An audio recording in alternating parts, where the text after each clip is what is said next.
Right. நாங்கள் வட்ட இயக்கம் என்ற சர்க்குலர் மோஷன் என்ற பகுதிக்கு வாரோம். வந்தால் அதை நாங்கள் வட்ட இயக்கத்தை ரெண்டாக பிரிக்கலாம். ஒன்று நிலைக்குத்து வட்ட இயக்கம், கிடைவட்ட இயக்கம். நீங்கள் ஏற்கனவே பார்த்த இந்த வீடியோ கிளிப்பின் அடிப்படையில் எது நிலைக்குத்து வட்ட இயக்கம், எது கிடைவட்ட இயக்கம் என்றதை நீங்கள் பார்த்து பிடிச்சு கொள்ளலாம். அதாவது எங்களுக்கு பூமிக்கு கிடையாக சுற்றுறது கிடைவட்ட இயக்கம். இந்த மெரிக்கிறோன்றதெல்லாம் கிடைவட்ட இயக்கம். இந்த ராட்டின மதுகளெல்லாம் நிலைக்குத்து வட்ட இயக்கம். ரெண்டு ஸ்டாண்டில் போட்டு இப்படி ஃபேனில் போட்டு சுற்றி கொண்டு இருக்கு. இப்படி சுற்றி கொண்டிருக்கு, ஆக்கள் இருந்து சுற்றி கொண்டிருக்கணும். அது நிலைக்குத்து வட்ட இயக்கமாக கருதலாம் நாங்கள். சரி, அப்போ ஏற்கனவே பார்த்தோம். அப்போ நாங்கள் இந்த வட்ட இயக்கத்தில் என்ன கருதுறோம் என்று சொன்னால், நாங்கள் இப்போ நார்மலாக உங்களுக்கு ஒரு உதாரணமாக எப்படி துவங்குறோம் என்று சொன்னால், ஒரு கயிற்றில் ஒரு கல்லை கட்டி போட்டு அதை கிடையாக சுற்றலாம், நீங்கள் நிலைக்குத்தான் சுற்றலாம். இப்போ கிடையாக சுற்றி போட்டு அவதானிக்க என்ன நடக்குது, எங்கன்னா கையில் ஒரு விசை அந்த கல்லை நோக்கி இழுக்கப்படுறதை அவதானிக்கலாம். நீங்கள் கல்லை கட்டி போட்டு உங்களை தலைக்கு மேலே வச்சு சுற்றி கொண்டு இருந்தீங்கன்னு சொன்னால் கை இழுபடும் இந்த கல்லை நோக்கி. ஆகவே கையில் ஒரு விசை தொழிற்படும். ஆகவே மறுவளமாக நியூட்டனை 3ஆம் படி கல்லிலேயும் ஒரு விசை தொழிற்பட்டிருக்க வேண்டும். அந்த விசைக்குத்தான் நாங்கள் பேரை கொடுக்குறோம் மைய நாட்ட விசை. அந்த விசைக்குத்தான் நாங்கள் பேரை கொடுக்குறோம் மைய நாட்ட விசை. ஆகவே இந்த மைய நாட்ட விசை காரணமாக இந்த வட்ட இயக்கத்தில் இயங்குகிற பொருட்களுக்கு மையம் நோக்கி ஒரு ஆர்முடுகள் காணப்பட போகுது. அதுதான் நான் இங்கே இதில் சொல்லியிருக்கிறேன். இப்போ இந்த மையம் நோக்கிய விசை காரணமாக மையம் நோக்கி ஆர்முடுகள் ஒன்று காணப்படும். இந்த ஆர்முடுகள் ஏற்படும். இதன் பருமன் நாங்கள் இப்போ இந்த வட்ட இயக்கத்தில் இந்த கல் வி என்ற மாறா வேகத்தில் இயங்கு வச்சா இது நேர ஆறாக அமைக்க நாங்கள் வி ஸ்கொயர் ஓவர் ஆர் என்று கதைச்சு கொள்வோம். இந்த ஆர்முடுகள பருமன் வி ஸ்கொயர் ஓவர் ஆர் என்று, அல்லது விக்கு பதிலாக ஆர் ஒமேகா ஏற்கனவே படித்த நாங்கள் தானே R omega R omega square என்னும் கருதி கொள்ளலாம். சரி, இதை நாங்கள் நேரடியாக பிரயோகிக்கலாம். அப்போ ஆர்ஆரையுடைய வட்டப்பாதையில் இயங்கிக்க ஒரு பொருள் எம்தனி உள்ள ஒரு பொருள் மாறாவேகம் வியோட இயங்குதுன்னு சொன்னால் அது மையம் நோக்கி ஆர் முதல் நாங்கள் வி ஸ்கொயர் ஆர் என்னும் பாவிக்கலாம், இல்லை ஆர் ஒமேகா ஸ்கொயர் என்னும் பாவிக்கலாம். ரைட். அப்போ இதில் என்னென்று நாங்கள் எஃப் சமன் எம்ஏ பாவிக்க போகிறோம்னு பார்க்க போகிறோம் இந்த வட்ட இயக்கத்தில். அப்போ முதல் நாங்கள் நிலைக்குத்து வட்ட இயக்கத்தை துவங்குறோம். அப்போ நிலைக்குத்து வட்ட இயக்கத்தில் 3 நிலைகளை நான் எஃப் சமன் எம்ஏ பிரயோகித்து காட்டுறேன். 3 நிலைகளில் எஃப் சமன் எம்ஏ பிரயோகித்து காட்டுறேன். ஒன்று அதிதாழ் நிலைமை, வட்டத்தின் அதிதாழ் புள்ளி. இது கிடைநிலைக்கு வரைக்க இது அதி உயர் புள்ளி. சரிதானே? அப்போ இதில் நாங்கள் இலையில் இருக்கிற இழுவையை T1 என்று போட்டோம்னா இதில் வி என்ற வேகம் இருக்க போகுது, கீழ் நோக்கி எம்ஜி தாக்க போகுது. அது விளங்க முடியும். இப்போ இங்கே T2 என்ற இழுவை இருக்க போகுது, நிலைக்குத்தாக எம்ஜியை போக மாறா. விவி தான் வி ஒரே கதியோடு தான் சுற்றி கொண்டு இருக்கு, மாறாபத்தில் சுற்றி கொண்டு. இங்கே T3 என்று போட்ட வேண்டாம், எம்ஜியும் அதே திசையில் கொடுப்போம். இப்போ ஏயில் நாங்கள் மையம் நோக்கி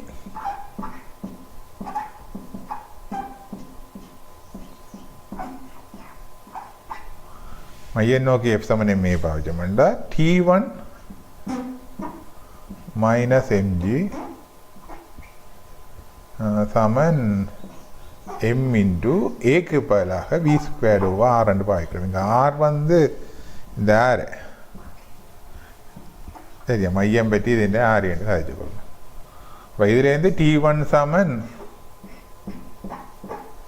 எம்ஜி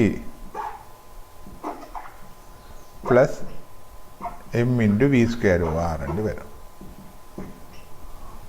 பி என்ற இடத்துல எஃப் சமன் எம்ஏ பாவிச்சோம் என்று சொன்னால் பி என்ற இடத்துல வாய்க்காக இந்த திசையில் வாய்க்கும். அப்போ T2 தனியாக தான் வரப்போகுது, M into we square over R என்று வரும். சி என்ற நிலைமையில் நாங்கள் பாவிச்சோம் என்று சொன்னால்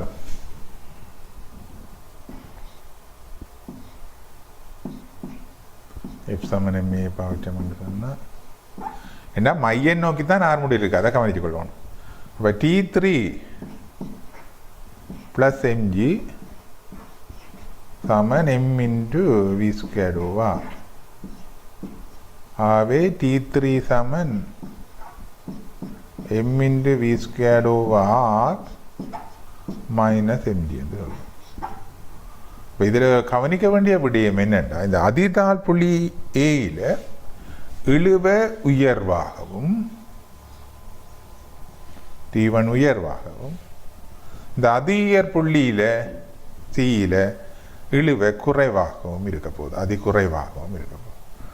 சரிதானே? அப்போ அது ரெண்டையும் நீங்கள் கவனித்து கொள்ளணும். இந்த நிலைக்குது வட்டேகல். ரைட். இப்போ இந்த கேள்வியை பார்த்தோம்னா, அந்த நிலைக்குத்து வட்டேகம் சம்பந்தமாக ஒரு கேள்வியை பார்ப்போம். 2 மீட்டர் நீளமுள்ள மீள்தன்மையற்ற ஒரு இலையின் முனை ஒன்றில் 1 கிலோகிராம் திணிவுள்ள ஓர் லோகத்துண்டு கட்டப்பட்டு இலையின் மறுமுனையில் பிடித்து சுட்டுவன் போது திண்மம் நிலைக்குத்தானதொரு வட்டத்தில் செல்லும் வண்ணம் இயக்கப்படும். நிலைக்குத்தான வட்டம். சரியா? இப்போ நாங்கள் பார்த்தா நிலைக்குத்து வட்டேகம் G சமன் 10 மீட்டர் செகண்ட் மைனஸ். இலை 60 முன்னர் தாங்கக்கூடிய இழுவை 60 நியூட்டனின் திண்மம் சுழற்றப்படத்தக்க கூடிய அதிகூடிய கதி என்று கேட்டு கிடக்கு. அப்போ நாங்கள் இதை நாங்கள் பார்த்தோம்னு சொன்னால், இந்த 60 நியூட்டன் எங்கே அமையும்? தாங்கக்கூடிய அதிகூடிய இழுவைன்னு நான் ஏற்கனவே சொன்னேன்னா, அதிகூடிய இழுவை அதிதாழ் புள்ளியில் புறப்பட போகுது. அதிதாழ் புள்ளி. அப்போ அந்த அதிதாழ் புள்ளியில் தான் நாங்கள் கண்ட மாட்டோம். அதிதாழ் புள்ளியில் தாங்கக்கூடிய அந்த இழுவைக்கு நாங்கள் இதில் வேகத்தை v என்று போடணும். அப்போ அந்த இழுவைக்கு தான் நாங்கள் 60 நியூட்டனை பாவிக்க போகிறோம். 1 கிலோகிராம் 10 நியூட்டன் நிறையாக அமையும். இங்கே நீங்கள் செய்தீங்கன்னா இது அதிக குறைஞ்ச இழுவை. அப்போ இங்கே வரைக்கும் அதிலும் பார்க்க கூடி நாங்கள். அப்போ இங்கே இருக்கிறது தான் நாங்கள் 60ஆக பிரதிக்கிறோம். அப்போ T மைனஸ் மையத்தை நோக்கி பாய்க்க T மைனஸ் 10 சமன் m into v square over r 2 metre நீளமான. சரிதானே? அப்போ இங்கே நாங்கள் இதை செய்தோம்னு சொன்னால் டீக்கு பதிலாக 60 போட்டோம்னு சொன்னால் v square over r. v square சமன் 100. ஆகவே v சமன் 10 மீட்டர் செகண்ட் மைனஸ். இப்போ 10 மீட்டர் செகண்ட் உயர் கதியோடு தான் சுழட்டலாம். அதுக்கு முன்னே சுழட்ட மாட்டா கைராண்டோடு மீன். அதுக்கு முன்னே சுழட்ட மாட்டா 60 நியூட்டனும் எக்ஸீட் பண்ணிடும் இழுவு. அப்படியா விளங்கணும். அப்போ அதிகூடிய கதியை நாங்கள் கண்டு வச்சிருக்கோம். சரிதானே? அடுத்த கேள்விக்கு போனோம்னால், ஊசல் கொண்டு படத்தில் காட்டப்பட்டுவார பிடிக்கப்பட்டு பின் மெதுவாக விடப்படின் ஊசல் கொண்டு அதிதாழ் புள்ளி எக்ஸினை கடக்கும் போது இலையில் உள்ள இழுவை கெட்டுக்கிடக்கு. அப்போ இது இப்படி வரப்போகுது. இந்த இடத்துக்கு வரைக்க இழுவையை கேட்டுக்கிடக்கு. அப்போ எங்களுக்கு என்ன தேவை என்று சொன்னால், இந்த இடத்துல அப்போ முதல் பாவிச்ச மாதிரி இந்த இடத்துல நாங்கள் வேகத்தை v என்று போட்டு நாங்கள் திருப்பி f சமன் ma பாவிச்சு விட வேண்டாம், இழுவையை காணலாம். விளங்குதோ?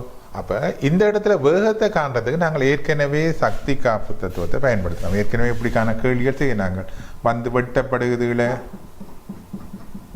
சக்தி காப்பதை செய்யறாங்க. அப்போ இது 3 இதண்டா முழகம் 4 மீட்டர் ஆகாமே. ஆகவே இதை 0 பொட்டென்ஷியல் லெவலாக பயன்படுத்தினோம் என்றால் இது மூலம் 1 மீட்டரில் இருக்கிறதாக இருக்க போகுது. அப்போ நிலப்பண்பு சக்தி mgh உண்டு. இதான் ஆரம்ப நிலப்பண்பு. வேகம் இருக்கா? இது அப்படியே இந்த இடத்துக்கு வரைக்க ½ mv வரைக்குமா போகும். ½ mv வர்க்கமாக போகும். சரிதானே? ஆகவே v வர்க்கம் சமன் 20 என்று வந்திருக்கும். v வர்க்கம் சமன் 20. இதில் சற்று ஆக அதிதாழ் புள்ளிக்கு வரைக்க ஒரு நிலைப்பண் சக்தியும் இருக்கு. அதையும் கவனிச்சுக்கணும். அப்போ நாங்கள் இனி மையம் நோக்கி f சமன் ma பயன்படுத்தினோம் என்றால் t மைனஸ் 20 சமன் m அது 2 kilogram v square over V square வந்து 20, கீழே ஆர் வந்து 5. அப்போ இது 8 வந்தால் டி சமன் இதை நாங்கள் போட்டுக்க 28 நியூட்டன் ரெண்டு பேர். ரைட். அப்போ இந்த கணக்கை பார்த்தோம்னா 20 கிலோகிராம் திணிவுடைய குழந்தை ஒன்று புறக்கணிக்கத்தக்க திணிவையுடைய ஊஞ்சால் ஒன்றில் அமர்ந்திருக்கின்றது. ஒவ்வொன்றும் 3 மீட்டர் நீளமுள்ள இரு கயிறுகள் மூலம் ஊஞ்சால் அதன் சுழலை பற்றி புள்ளிகளுடன் இணைக்கப்பட்டுள்ளது. ஓர் ஊஞ்சல் ஆடலின் போது குழந்தையின் உயர்கதை 3 மீட்டர் செகண்ட் -1 என காணப்பட்டுள்ளது. ஒவ்வொரு கயிற்றிலும் உள்ள உயர் இழுவை, அப்போ நான் ஏற்கனவே சொல்லி போட்டேன் உங்களுக்கு, உயர் இழுவை எப்போ வருமண்டு அதிதாழ் புள்ளியில் தான் வரும். அப்போ கவனமாக இருக்கணும். இதில் 2 கயிறு இருக்கும், அதை சில பேர் கொண்டு சொல்ல வேண்டியது. இது ஊஞ்சால், இதில் இந்த பிள்ளை இருக்குது தெரியும். அப்போ ஒவ்வொரு கயிற்றிலும் உள்ள தான் கேட்டுக்கிடாக்கு, ஒவ்வொரு கயிற்றிலும் உள்ள உயர் இழுவை கேட்கப்பட்டிருக்கு. அப்போ பிள்ளையின் நிறைய கீழ் நோக்கி தாக்கும். 20 கிலோகிராம்ண்டா 200 நியூட்டன் தான் பிள்ளையின் நிறையாக இருக்கும். அப்போ இங்கே மையத்தை நோக்கி எங்களுக்கு இந்த கதியில் இவருக்கு 3 மீட்டர் செகண்ட் கதி இருக்கும். 3 மீட்டர் செகண்ட் -1 கதி இருக்கு. அப்போ மேல் நோக்கி F Saman MA பாவிச்சோம்னா 2T -200 Saman M × A. ஏக்கு பலாயின்னு சொல்லலாம், வேகம் தந்ததுக்கு 3 மீட்டர் per செகண்டு. அப்போ B squared over 9, B squared over ஆரை போடுவோம். ஆர் வந்து இந்த ஊஞ்சால் இந்த நீளம் தான் தந்துடாது 3 மீட்டர்.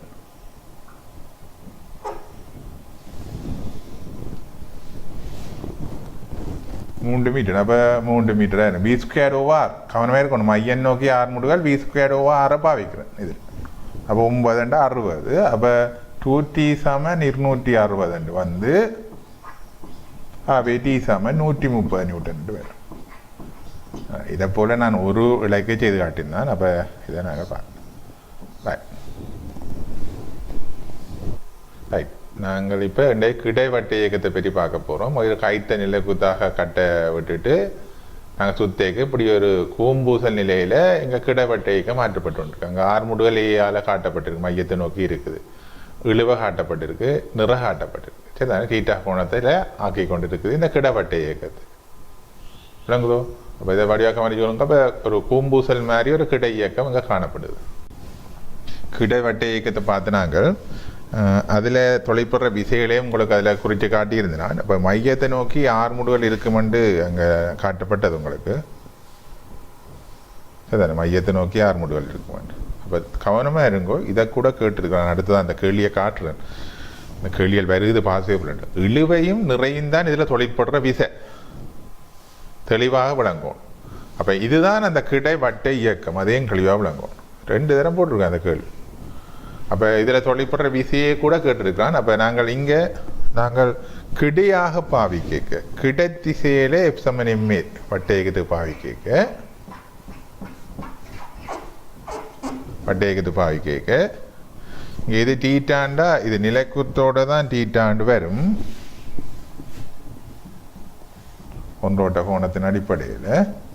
அப்போ T sin தீட்டா சமன்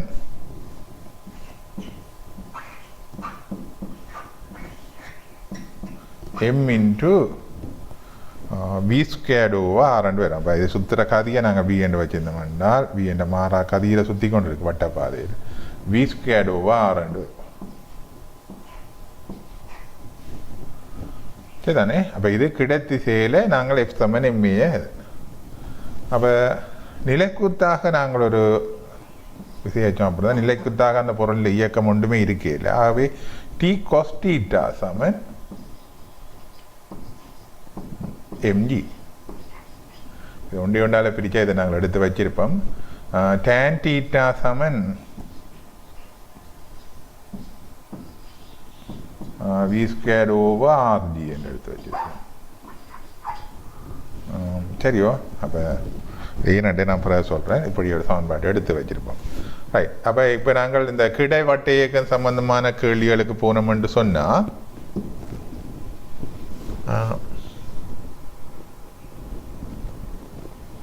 முதலாவது கேள்வியை பார்ப்போம். இங்கே பார்த்தீங்கன்னா தெரியும், நான் ஏற்கனவே உங்களுக்கு சொன்னேன்னா உயிர் காட்டப்பட்ட ஒரு நூலினால் தொங்கப்பட்ட ஒரு கோளம் மாறா கதியில் ஒரு கிடைவட்டத்தின் வழியே சுழற்றப்படுகின்றது. ஆய்வு கூட்டத்திலே ஓய்வில் உள்ள ஒருவர் அவதானிக்கவாறு கோளத்தின் மீது தாக்கும் விசைகளை மிகச்சிறந்த முறையில் வகை குறிப்பு. இப்போ ஈஸியாக நான் உங்களுக்கு ஏற்கனவே சொன்ன ரெண்டு விசைகள், இழுவையும் நிறைந்தான் இதில் தொழிற்புற விசையாக இருக்கும். இந்த மைய நாட்ட விசை அந்த விசையாண்டெல்லாம் யோசிக்க வேண்டாம். டீன்ற கூறு தான் மைய நாட்ட விசையாக தொழிற்படுது. சரியா? தெளிவாக இருக்கும். நான் ஏற்கனவே சொல்லியிருக்கிறேன் உங்களுக்கு. அப்போ இது ஒரு பாசிவ கேள்வி. ரைட். அடுத்ததுக்கு போனோம் என்றால் திணிவுடைய ஒரு சிறிய பொருள் ஒன்று நீளம் எல்லையுடைய ஒரு இலையினால் தொங்க விடப்பட்டு உருவில் காட்டப்பட்டவாறு ஓவினூடாக செல்லும் நிலைக்கு தச்சு பற்றி ஒரு கிடைவட்டை பாதையில் இயங்குமாறு விடப்படுகிறது. வழித்தடை புறக்கணிக்கத்தக்கவனின் பொருளின் கதி என்று கேட்டுக்கிடாக்கு. அப்போ நாங்கள் திரும்பவும் இதுக்கும் அதே சமன்பாட்டை தான் பாவிக்கிறோம். மையத்தை நோக்கி இது அதாவது டி சைன் தீட்டா சமன் மையம் நோக்கி டி சைன் தீட்டா மையம் நோக்கி எஃப் சமன் எம்ஏ பாவிக்க டி சைன் தீட்டா சமன் m into v squared over r. ஆறுக்கு பதிலாக ஆர், இதுதான் ஆர். இப்போ அவற்றை விடைக்கு வரணுமெண்டா ஆறுக்கு பதிலாக எல் சைன் தீட்டாவை போடணும். சரிதானே? எல் சைன் தீட்டாவை போடணும். நான் அப்போது ஆர் போட்டிருந்தேன். அப்போ கீழே இன்னொன்று நிலைக்குத்தாக பிரித்து நாங்கள் டேன் டி நேல் நோக்கி போடேக்க டி கொஸ்டீட்டா சமன் எம் இன்டு ஜி. அப்போ இது ஒண்டா பிரிக்க டேன் டீட்டா சமன், அதான் நம்ம எடுத்து வச்சுருந்தாங்க எம் இன்டு மேம்படுத்தப்படும் v square over l g sine தீட்டான்னு வரும். அவை வி ஸ்கொயர் சமன் ரூட் ஆஃப், அதாவது வி ஸ்கொயர் வரும். இதை இங்கே கொண்டு வந்தீங்கன்னா எல்ஜி சைன் தீட்டா டேன் தீட்டான்னு வந்திருக்கும்.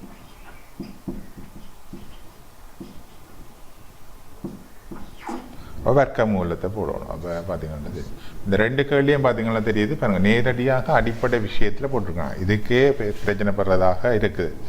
அப்போ அடிப்படை விஷயத்தை கிளியராக வச்சிருக்கணும். ரைட். அடுத்த கேள்விக்கு போனோம்னா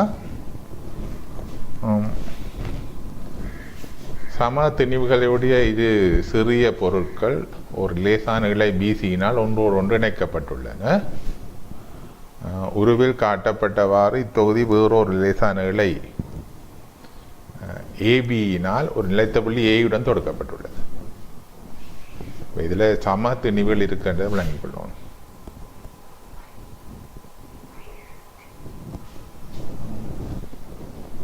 உருவில் காட்டப்பட்டவாறு இத்தொகுதி வேறோடு லேசான நிலை ஏபியினால் ஒரு நிலைத்த புள்ளி ஏயுடன் தொடுக்கப்பட்டது. பின்னர் இரு திணிவுகளும் R2R ஆரைகளுடைய கிடைவட்டை பாதையில் சம கோணக்கதிகளுடன் ஏபி ஏ,பி,சி ஆகிய புள்ளிகளில் எப்போதும் ஒரே நேர்கோட்டில், அப்போ இந்த ஏபிசி என்ற புள்ளிகள் ஒரே நேர்கோட்டில் இருக்குமாறு சுற்றப்படுது.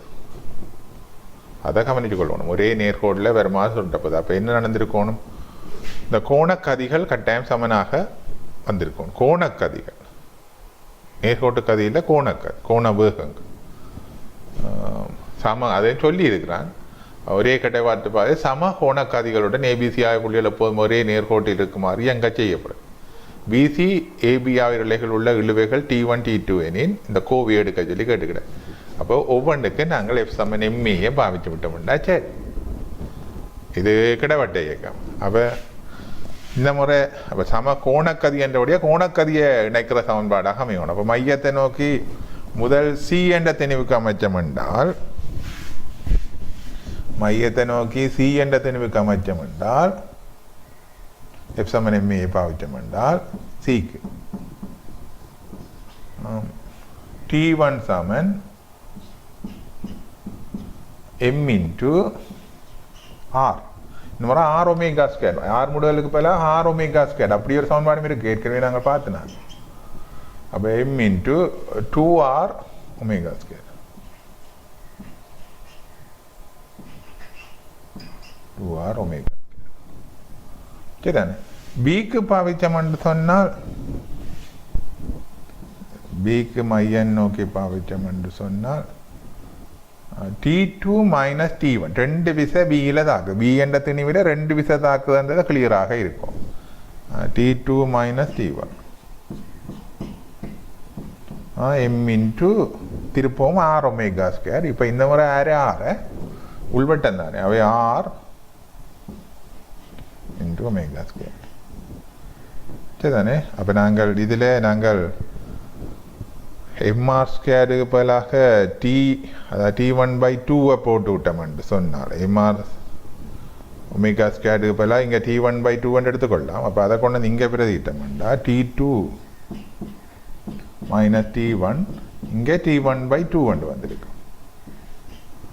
T1 அங்கால போனால் 3T/2 வரும். சரிதானே? அப்போ T2 சமன் 3/2 T1 வந்து. சரியோ?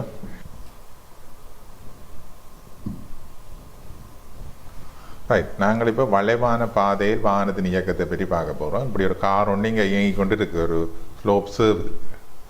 இந்த கேர்வ் சர்வஸில் இயங்கிக்க நீங்கள் பார்த்துக்கண்டா இங்கே தெரியுது கிளியராக. இந்த கேர்வ் வந்து அது அந்த ரோட் வந்து ஒரு எலிவேஷன்லேயே இருக்கும், ஒரு குறிக்கப்பட்ட கோணத்தில் இருக்கும். அல்லாட்டி கார் பிறலை பார்க்கும். அப்போ நீங்கள் எங்கே ரோட்டையும் அவதானிச்சு பாருங்க, ஒரு வளைவான பாதைகள் வந்து எப்பவும் பார்த்தீங்கன்னா தெரியும், ஒரு பக்கம் மூலை எப்பவும் உயர்ந்திருக்கும் இந்த வளைவை வச்சு. அப்போ அதில் ஒரு வாகனம் இயங்கிக்க அது வாகனத்துக்கு ஒரு மறுதாக்கம் இருக்கும். சரி, அந்த நிறதாக்கம். இந்த மறுதாக்கத்தின் கூறு எங்களுக்கு அந்த வட்ட இயக்கத்தின் மைய நாட்ட விசையாக வரும். இப்போ நாங்கள் ஏற்கனவே எடுத்த அடிப்படையில் நான் அங்கே இது டீயாக கதைச்சு நாங்கள் இழுவையாக கதைச்சு நாங்கள் ஏற்கனவே எம்ஜிஎன். அப்போ நாங்கள் எடுத்த சமன்பாட்டின் அடிப்படையில் T sin θ சமன் m × v square over T cos θ சமன் mgn வந்தால், அப்போ இதை போல் இங்கே ஆருக்கு நாங்கள் பாவிச்சிருப்போம். இப்போ tan θ சமன் திருப்ப வந்திருக்கும் m × v square over rn. ஆர் வந்து இந்த வளைவினாரியாக இருக்கு. அப்போ இந்த பி அதிகரிக்க, இந்த காரின் வேகம் கூட பி கூட தீட்டா கூடும். அதான் அந்த நிகழ்வாக நடக்கும். வி கூட தீட்டா. அப்போ எவ்வளவு வேகமாக வருதோ, இப்போ நீங்கள் கார் ரேஸ் அதில் அவதானிச்சிங்கன்னா தெரியும். இந்த கார் ரேஸுகளில் நீங்கள் பார்த்தீங்கன்னா தெரியும், வேகமாக கார் வந்து இந்த கிரவுண்டில் நடக்கிற கார் திரும்புகிற இந்த கிரவுண்ட் இடங்களை பார்த்தீங்கன்னு சொன்னால் எங்களுக்கு அது ஒரு பெரிய ஸ்லோப்பாக செய்திருப்போம். நல்ல பெரிய இங்காலி பக்கம் நல்லா உயரம், இப்படி திரும்பி சரிதானே நல்ல உயரமாக இருக்கும். ஏனெண்டா வேகமாக வந்து இருக்குது, அதுக்கேற்ற மாதிரி டீட்டா வந்து மிக கடுமையாக உயரமாக அமையணும், டீட்டா வந்து மிக கூடவாக அமையும்.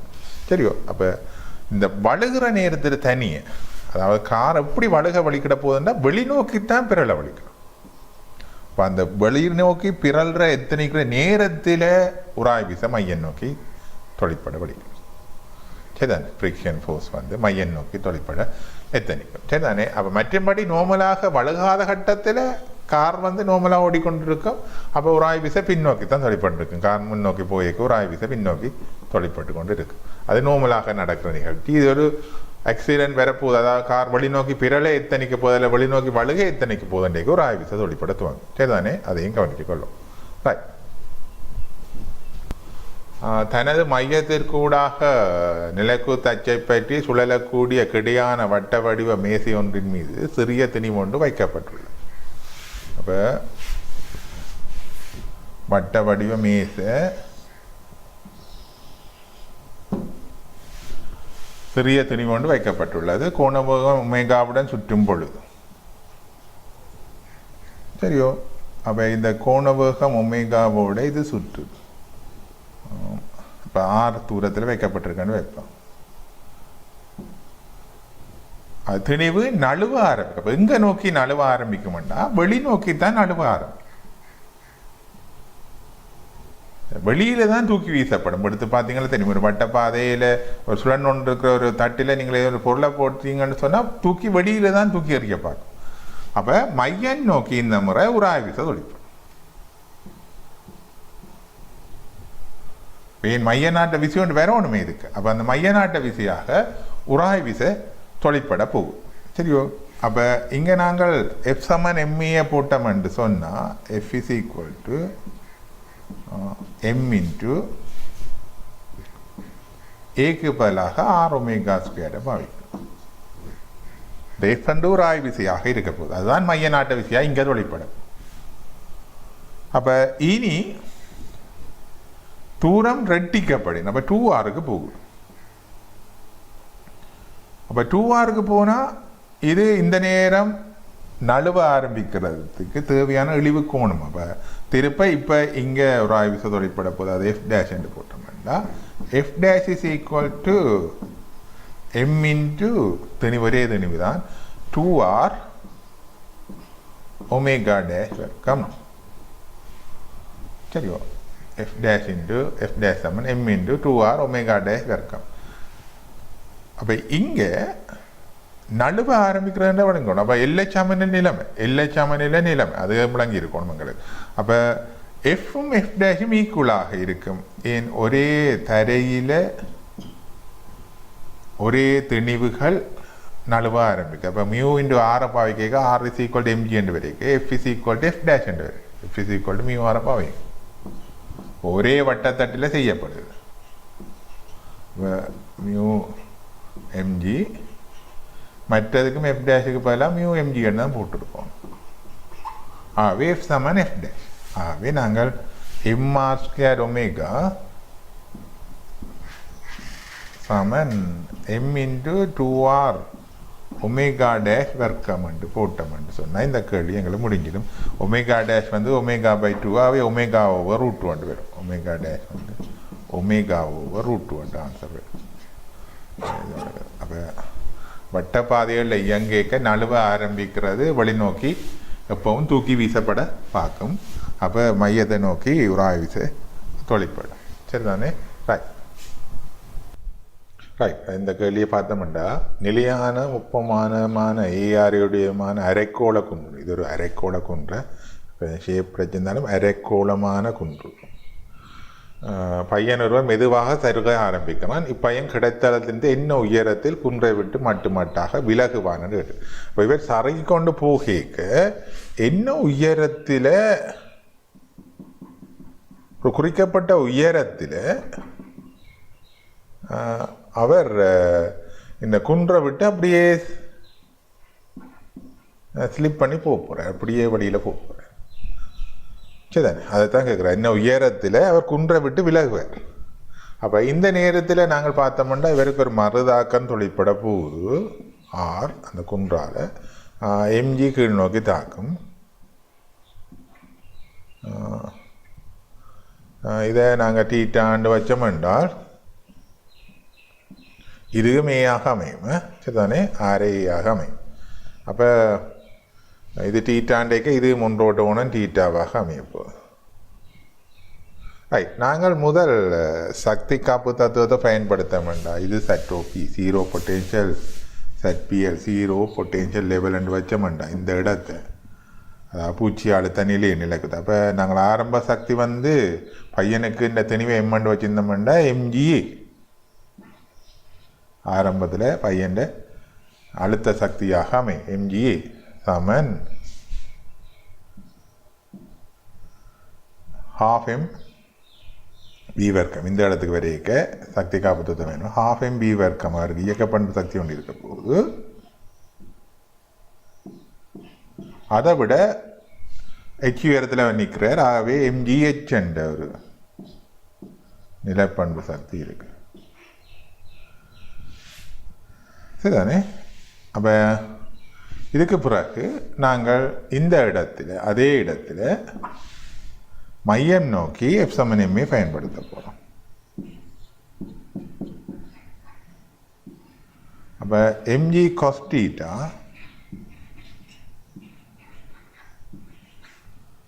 minus r சமன் m into v square over r. r வந்து a. இப்போ குன்றை விட்டு நீங்குறாருன்னு சொன்னால் என்ன நடக்கும்? மறுதாக்கம் பூஜ்ஜியமாக போயிடுவேன். நான் தொடுகை இழந்துருவேன். இப்போ குன்றை விட்டு நீங்கும் கணத்தில் ஆர் சமன் நோட். குன்றை விட்டு நீங்கும் கணத்தில் ஆர் சமன் நோட். அப்போ நாங்கள் அதை பிரயோகித்தோம் என்றால் mg cos theta Saman m into v square over a. சரியோ? அப்போ இதில் v வர்க்கத்துக்கு பதிலாக நாங்கள் இதை பிரதியிட்டோம் என்றால் கேன்சல் பண்ணப்பட்டுடும். m எல்லாம் கேன்சல் பண்ணப்பட்டுடும். v வர்க்கம் சமன் ga ரெண்டாவது வரைக்கும் 2ga மைனஸ் 2gh அது வரப்போம். அப்போ இந்த ஹெச்சை நாங்கள் ஏ கொஸ்டீட்டான்னு போட்டோம்னா ஒரு ஏரியா கொஸ்டீட்டாக கண்டு வரலாம். அப்படி இல்லை ஹெச் மீமன் வந்து அங்கே சிக்கலாக இருக்கும். இந்த ஹெச் சமன் இங்கே நாங்கள் பார்த்தோம்னா ஏ அயல் பக்கமாக வருது ஹெச் டீட்டாவுக்கு. ஆகவே அயல் பக்கம் ஹெச் ஓவர் ஏ சமன் கொஸ்டீட்டான்னு போடலாம். ஆகவே ஹெச் சமன் ஏ கொஸ்டீட்டான்னு. அப்போ இதில் நாங்கள் வி வர்க்கத்தை பிரதிட்டு போட்டு எம்ஜி கொஸ்டீட்டா சமன் m into v வர்க்கத்துக்கு பதிலாக 2ga மைனஸ் 2g ஹெச்சுக்கு பதிலாக a cos theta போடலாம். ஓவே என்று வரப்போம். சரி, அப்போ இதை நாங்கள் சுருக்கினோம் என்றால் இங்கே a வெட்டுப்பட்டுடும், இங்கே m வெட்டுப்படும், இங்கே a வெட்டுப்பட்டுடும். அப்போ இந்த 2ga இங்கால வேற 3ga என்று வரும். ஜியும் கேன்சல் பண்ணப்பட்டுடும். ஆகவே 3 cos theta சமன் 2 என்று வரும். ஆகவே cos theta சமன் 2/3 என்று வரும். இப்போ cos theta 2/3 என்றா h என்ன? a cos theta. h Saman a cos theta. ஆகவே cos thetaக்கு பாருங்க 2a/3 என்ற உயரத்தில் அவர் குன்றை விட்டு நீக்குவார். சரிதானே? அப்போ இந்த கேள்வியில் அது நாங்கள் சக்தி காப்பு தத்துவத்தை நிலக்குத்து வட்ட இயக்கத்தில் சக்தி காப்பு தத்துவம் அந்த நீங்கிற தன்மையை பாவிச்சு கொள்கிறோம். சரிதானே? அடுத்த கேள்விக்கு வந்தோம்னால் L1 L2 நீளமுள்ள இழையினால் இழைக்கப்பட்ட இரு சர்வசமனான திணிவுகளை படம் காட்டுகிறது. துணிக்கை ஏ ஆனது கீழ் நோக்கி அசையாமல் இருக்க, இதுதான் இந்த துணிக்கை கீழே இறங்கக்கூடாது. அவை சுழற்றப்பட வேண்டிய கோணங்கள் ஒமேகா 1 ஒமேகா 2 எனின் L1 நீங்கள் L2 தர வேண்டும் கேட்டது. அப்போ என்ன ஈஸியாக இது ஒரு கிடைவட்ட இயக்கத்தை ஆட்டுது, இது ஒரு கிடைவட்ட இயக்கத்தை ஆட்டு, அதுதான் உங்களை விளங்கணும். அப்போ இதில் இழுவை டீயாக இருக்கப்போ அந்த கயிறு ஒரு கம்பி வளையத்துக்குள்ளால போயிருக்கணும். டீட்டெயிலாக நான் கணக்கு தெரியல, இந்த கம்பி வளையத்துக்குள்ளால போயிருக்கு. ஆகவே ஒரே கயிறுன்ற வழியாக ஒரே இழுவை தொழிற்பட்டுருக்கு. ஆகவே நாங்கள் இந்த முதலாவது ஒமேகா 1 வேகத்தோட சுத்திரத்துக்கு நாங்கள் f சமன் ma பாவிக்க மாட்டோம். t சமன் m into r omega square 1 வர்க்கம். இதுக்கு செய்தோம்னு சொன்னால் அப்போ இது டீட்டான்னு போட்டோம்னா டீட்டா வரும், t sin theta. இதுக்கு f சமன் ma பாவிக்க t sin theta. theta சமன் m into ஆறுக்கு பதிலாக இதுதான் ஆறாக வரப்போகுது, இந்த அளவு தான் ஆறாக வரப்போகுது. அப்போ L2 sin theta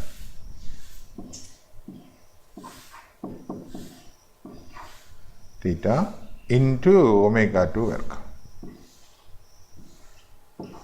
அப்போ இதில் சைனும் கேன்சல் பண்ணப்பட்டோம். பிறகு ரெண்டு தீயை நீங்கள் சமப்படுத்துறீங்கன்னு சொன்னால் நீங்கள் L1 நீங்கள் L2 எடுத்துக்கொள்ளலாம். mL1 ஒமேகா 1 வர்க்கம் சமன் mL2 ஒமேகா 2 வர்க்கம். இதில் எம்எம் கேன்சல் பண்ணிருக்கோம். L1 நீங்கள் L2 தான் கேள்வி. ஒமேகா 2வின் கீழ் ஒமேகா 1 முழுவதின் வர்க்கமாக அமைந்திருக்கு. சரிதானே? ரைட். அடுத்த கேள்விக்கு நாங்கள் போனோம் என்றால் இந்த அச்சு பற்றி பாத்திரம் ஒமேகாண்ட கோணக்கதியால் சுற்றி கொண்டிருக்கு. அப்போ இது நழுவாமல் இருக்கணும். ஆனது படத்தில் காட்ட வலிகை விடாமல் தொடுகையில் இருப்பதற்கு சுவருக்கும் திணிக்க முடியலான உராய்வு குணத்தின் இழிவு பெறுமதின்னு கேட்டிருக்கு. அப்போ இது கீழே வழுகாமல் இருக்கணும்.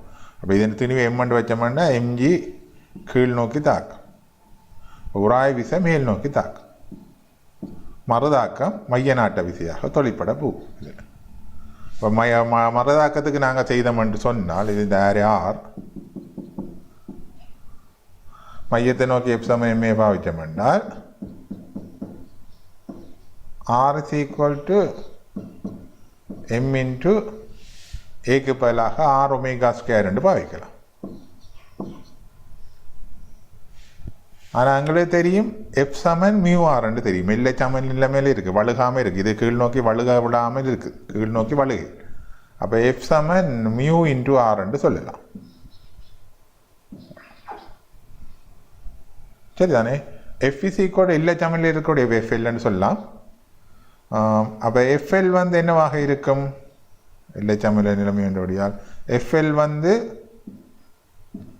எம்ஜிக்கு சமனாக இருக்கும், நிறைய சமனாக இருக்கும். அப்போ அதை நாங்கள் இங்கே பிரதியிட்டோம்டா ஆர் சமன் எம்ஜியின் கீழ் மியூ வந்து வரும். அப்போ அதை இங்கே நாங்கள் சப்ஸ்டியூட் பண்ணிக்க மியூ இன்ட்டு அதாவது ஆறுக்கு பல பிரதிக்கு எம்ஜியின் கீழ் மியூ சமன் எம் இன்ட்டு ஆர் ஒமேகாவாக இருக்கும். ஆகவே மியூ சமன் ரெண்டு வரும் ஜிஓவை ஆர் ஒமேகா ஸ்கொயர் ரெண்டு வரும்.